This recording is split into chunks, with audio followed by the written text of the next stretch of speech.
Hello friends, ಇವತ್ತು ನಮ್ಮ kitchen ಚಾನಲಲ್ಲಿ ಮಿಲ್ಕ್ ಕ್ಯಾಂಡಿ ಯಾವ ರೀತಿ ಮಾಡ್ಬೋದು ಅಂತ ನೋಡೋಣ ಫ್ರೆಂಡ್ಸ್. ಮೊದಲಿಗೆ ಇಲ್ಲಿ ಅರ್ಧ ಲೀಟ್ರ್ ಹಾಲನ್ನು ತಗೊಂಡಿದ್ದೇನೆ. ಹಾಲನ್ನು ಮೊದಲೊಂದು ಸಲ ಚೆನ್ನಾಗಿ ಬಿಸಿ ಮಾಡ್ಕೊಂಡಿದ್ದೇನೆ ಫ್ರೆಂಡ್ಸ್. ಈಗ ಮತ್ತೊಂದು ಸಲ ಹಾಲನ್ನು ಕಾಯೋದಕ್ಕೆ ಇಟ್ಟಿದ್ದೇನೆ ಫ್ರೆಂಡ್ಸ್. ಈಗ ಅರ್ಧ ಲೀಟ್ರ್ ಹಾಲಿಗೆ ನಾನು 10 to 12 ಟೇಬಲ್ ಸ್ಪೂನಷ್ಟು ಸಕ್ಕರೆನ ಹಾಕ್ಕೊತಿದ್ದೇನೆ ಫ್ರೆಂಡ್ಸ್. ಈ ಚಾನಲ್ಗೆ ಹೊಸಬ್ರಾದರೆ ಈ ಚಾನಲನ್ನು ಸಬ್ಸ್ಕ್ರೈಬ್ ಮಾಡ್ಕೊಳ್ಳಿ. ಬೆಲ್ ಐಕಾನನ್ನು ಆಲಲ್ಲಿ ಸೆಟ್ ಮಾಡಿದ್ಕೊಳ್ಳಿ. ನಾನು ಮಾಡಿದ ವಿಡಿಯೋ ನಿಮಗೆ ನೋಟಿಫಿಕೇಷನಲ್ಲಿ ಬಂದುಬಿಡುತ್ತೆ ಫ್ರೆಂಡ್ಸ್.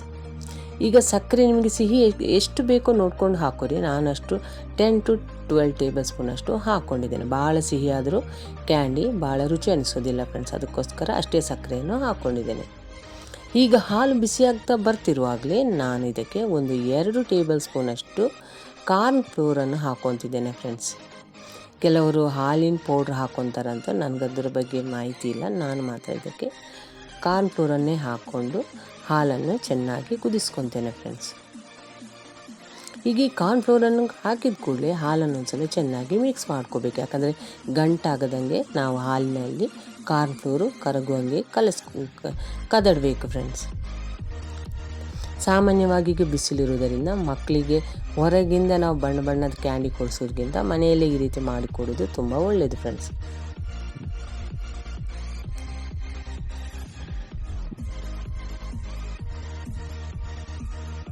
ನಾವು ಈ ಕಾರ್ನ್ ಫ್ಲೋರ್ ಹಾಕಿದ ಮೇಲೆ ಹಾಲನ್ನು ಚೆನ್ನಾಗಿ ಮಿಕ್ಸ್ ಮಾಡ್ತಾನೆ ಇರಬೇಕು. ಯಾಕಂದರೆ ಹಾಲು ಕುದಿಯೋದಕ್ಕೆ ಶುರು ಆದಮೇಲೆ ತಳ ಹತ್ತೋ ಚಾನ್ಸಸ್ ಇರೋದರಿಂದ ಫ್ರೆಂಡ್ಸ್ ಇದನ್ನು ಚೆನ್ನಾಗಿ ಕೈ ಆಡಿಸ್ತಾನೆ ಇರಬೇಕು.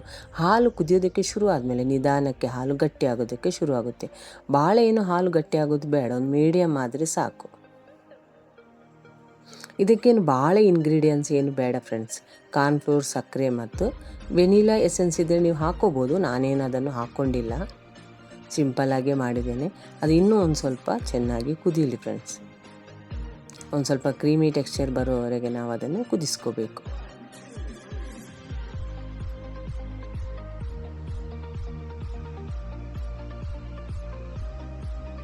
ಇಷ್ಟಾದರೆ ಸಾಕು ಫ್ರೆಂಡ್ಸ್. ಇನ್ನೊಂದು ಸ್ವಲ್ಪ ತಣ್ಣಗಾದಮೇಲೆ ಇದನ್ನೊಂದು ಸ್ಟೀಲ್ ಸ್ಟೇನರಲ್ಲಿ ಹಾಕಿ ಸೋಸ್ಕೊಳ್ಳೋಣ.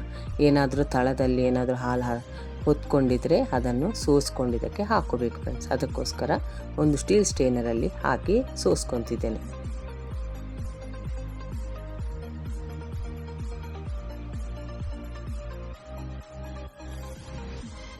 ಈ ಸೋಸ್ಕೊಂಡ ಹಾಲನ್ನು ಈ ಐಸ್ ಕ್ಯಾಂಡಿ ಮೋಲ್ಡಿಗೆ ಈ ರೀತಿ ಹಾಕ್ಕೊತಿದ್ದೇನೆ ಫ್ರೆಂಡ್ಸ್. ಐಸ್ ಕ್ಯಾಂಡಿ ಮೋಲ್ಡಿಗೆ ಹಾಕ್ಕೊಂಡ್ಮೇಲೆ ಓವರ್ ನೈಟ್ ಇದನ್ನು ಫ್ರಿಜ್ನಲ್ಲಿ ಇಡಬೇಕು.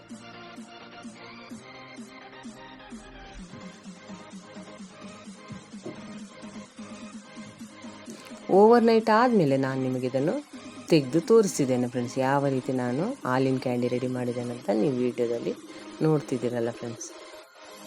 ಈಗ ನಿಧಾನಕ್ಕೆ ಇದನ್ನು ಒಂದು ಸ್ವಲ್ಪ ತಣ್ಣೀರಲ್ಲಿ ಮುಳುಗಿಸಿ ಈ ರೀತಿ ತೆಗಿಬೇಕು. ನೋಡಿದಿರಲ್ಲ ಫ್ರೆಂಡ್ಸ್, ಈ ರೀತಿ ರೆಡಿಯಾಗಿದೆ ಹಾಲಿನ ಕ್ಯಾಂಡಿ. ಈ ವಿಡಿಯೋವನ್ನು ನೀವು ನೋಡಿದ್ದಕ್ಕೆ ನಿಮಗೆ ತುಂಬ ಧನ್ಯವಾದಗಳು ಫ್ರೆಂಡ್ಸ್.